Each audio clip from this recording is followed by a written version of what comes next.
Hello, my name is Alex Malusnik, and here I am with Art Lockhart. And today we're going to talk about racial profiling in the youth. So Arthur, racial profiling in the youth, when I ask you that question, what comes to mind? I think a lot of sensationalism, a lot of misunderstanding about just what racial profiling is. That when we look at racial profiling, we've got to say who's determining that racial profiling exists and who's safe. Is it a bunch of young kids? Is it adults, teachers, community leaders, police officers? Who's actually saying that? So that's one question you want to kind of get to the root of. Secondly, there has and is and continues to be tension between anybody in positions of authority and working with young people. So you can have people say we're being profiled because we're young and our insurance rates are higher than other people's for driving. So you get this kind of sense of bias on a universal theme.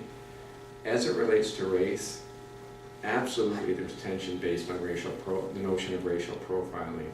You have to look into specific neighborhoods to see what the relationship is between the police and young people in that neighborhood. And you'll have story after story about kids saying, we got stopped, the other kids didn't get stopped. Why is that? Like, what's happening there? So does it exist? I think there is some kind of reaction and relationship that has to be explored between the police and young people, regardless of the race. You have young white kids who say, all the cops are against us. So they're speaking about issues of authority. But does it spill over into issues of race? I think there's evidence that it does. Do you believe that the media has a lot to do with this whole racial profiling, and especially with the youth?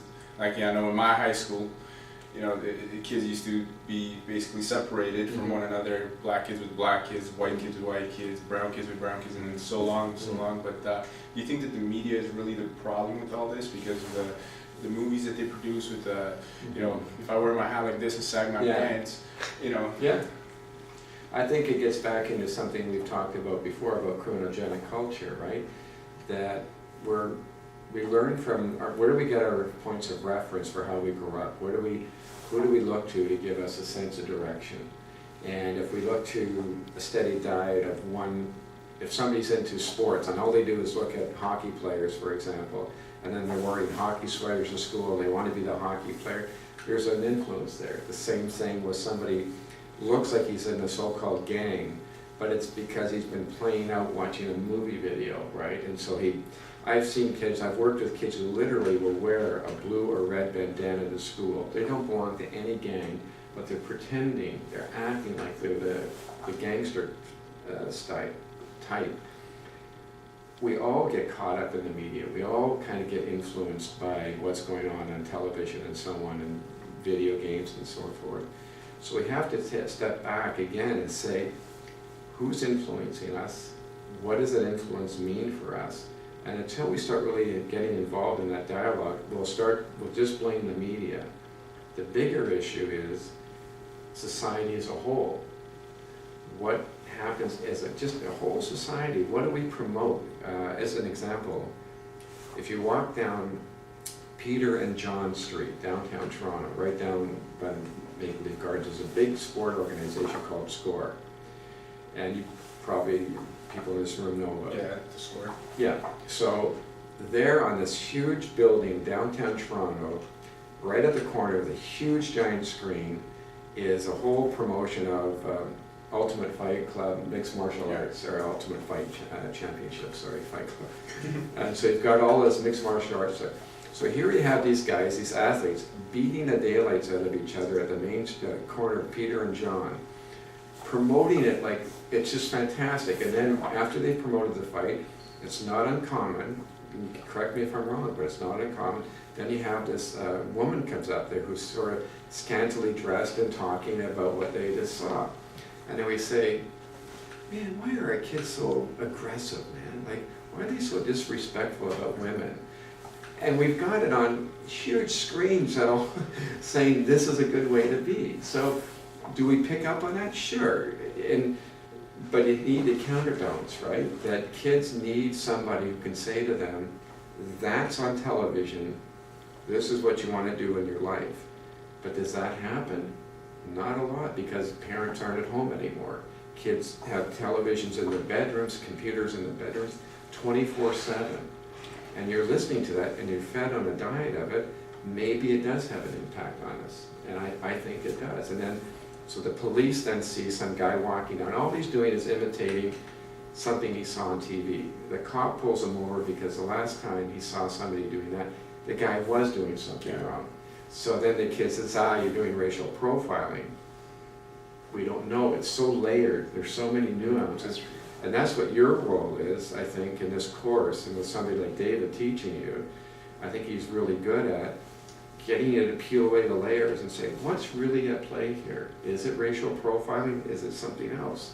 It's a very complicated, it's not either or, and we can't just say it's only the media that's doing it. The media has a big part to play in it, but so do the rest of us, because we're all supporting it, right? We're saying, that looks, the score is not in downtown Toronto by accident. It's there because people want to look at it and say, I like watching this stuff, I like watching this. So I think we all have a part in all of this. But the way that everything is going with this whole, like you said, mixed martial arts, and just for an example, now they're getting legalized here in Canada. And that promotes a lot of violence. Sure and does. when kids look at it, like you said, the parents aren't home and they watch this on TV, they believe that this violence can be somewhat brought out in, with them outside of the like the whole media issue. Now they want to start, oh well, look, this guy just broke this guy's arm, and maybe I can go out and do the same thing to my buddy. Yeah. Right? Yeah. And so it gets played out all the time, right? That you have kids who play sports and they're great people. They go through life and they do very well. And so sports has been really positive for them. Again, it becomes, what do we highlight the most? Just as an example, hockey season starting up. And we just happen to be just vicariously watching the sports on the news at night where they have little few-minute sports. Yeah. And my wife turned to me and she said, how come it's just fighting? And it was a hockey highlight. and you're hearing about younger and younger kids getting concussions, age 10, 9, 11 is on the rise. This is the doctors saying concussions are growing for young children, right? How did that happen? Is there a relationship between what they're watching on the older guys doing and younger kids? In the town, Georgetown, there was a high school.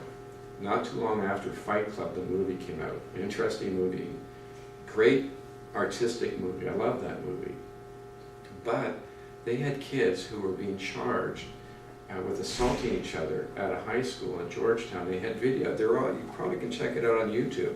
You see the kids, they've got their shirts off, just like Brad Pitt and Ed Norton and all this stuff, and they're pounding the daylights out of each other, as if they know how to do moves or martial art moves or something. That takes a martial artist years of practicing it. And then you see these kids trying to emulate it, they hit each other, falls on the curb, gets a concussion in his head. We're playing it out from the movies. We're influenced by movies big time. So to end it off, I don't think we have a lot more time left. So, sorry. So what do you believe? Do you believe that if it continues on going like this, will this situation worsen as the time progresses, or will it get better?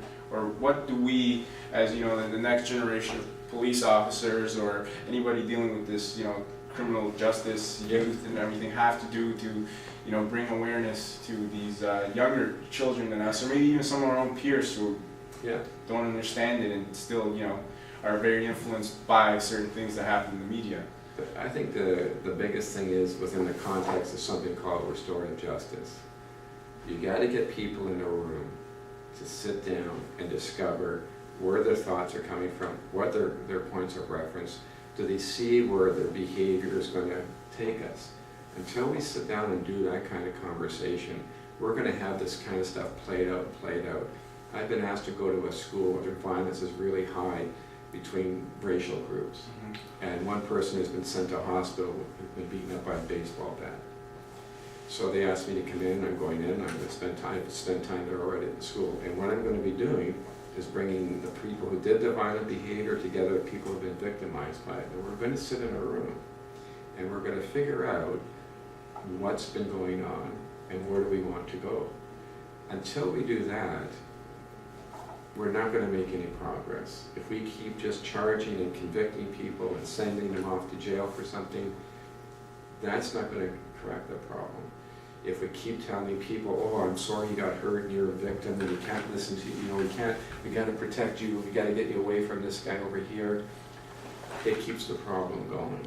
We have to figure out how to sit down and talk, because this city of Toronto and the greater Toronto area is growing incredibly fast. Incredibly diverse groups in our city now. But also with it, because there's not a sense of understanding, there's more and more tension. And until we figure out how to sit down and talk about it, the media is going to play it up more and more. All kinds of studies that show media highlighting only the, sort of like the phrase, if it bleeds, it leads, that's what you get. You don't hear about students of different cultures coming together to work on things nearly as much as you hear about the racial profiling kind of conversation. So we have to do that. I hope that's helpful to you. That is very helpful. And the whole restorative justice thing, I believe that is the way to go. And you're very big on that, right? You even wrote books on that. So hopefully, I'll thank Arthur first, Okay. Arthur for it, and hopefully. Thank you, Arthur. And hopefully we get the message and we can pass this on. And instead of leading towards this whole racial profiling, by we can actually look at the bigger picture. And maybe even help our peers out or younger children. Go talk to your communities. Try to get something going on, right? Instead of just hiding behind closed doors. Thank you.